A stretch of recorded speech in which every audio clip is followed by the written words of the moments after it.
Isa naman ang sigurado ang kanilang puso nagkakaisa sa pagdamay sa mga kapamilya nating nasalanta ng baha. At ang kwento agad-agad.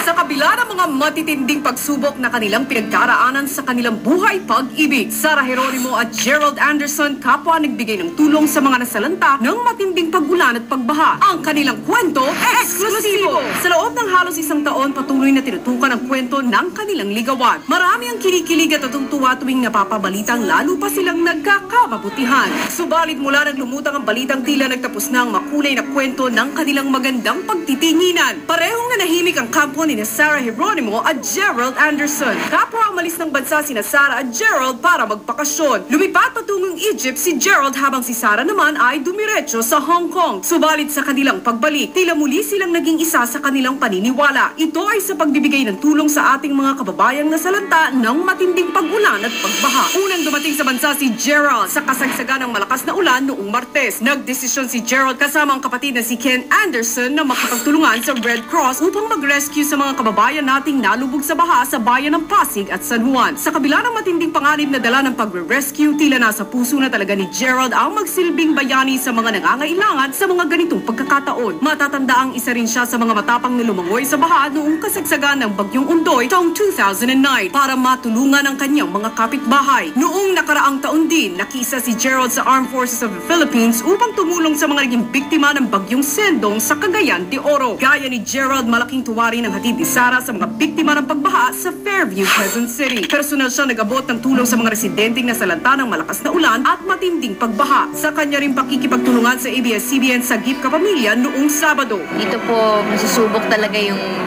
pagtutulungan po natin, unity natin bilang Pilipino. Marami na po tayong calamities na pagdaanan. Yan po, magkapit-bisig lang po tayo, magtulungan po tayo. Sa tabi po natin yung mga sama ng loob, kung ano man po yan.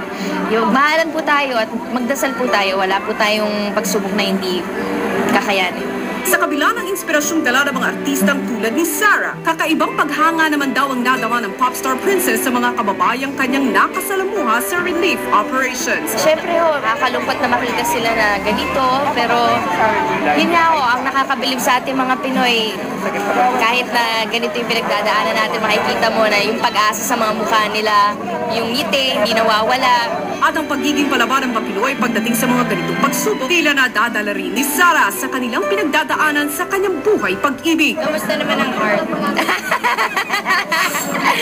Eh kung ito nga kinakaya natin, ito pa kaya hindi ko kakayanin. Buzz Exclusive!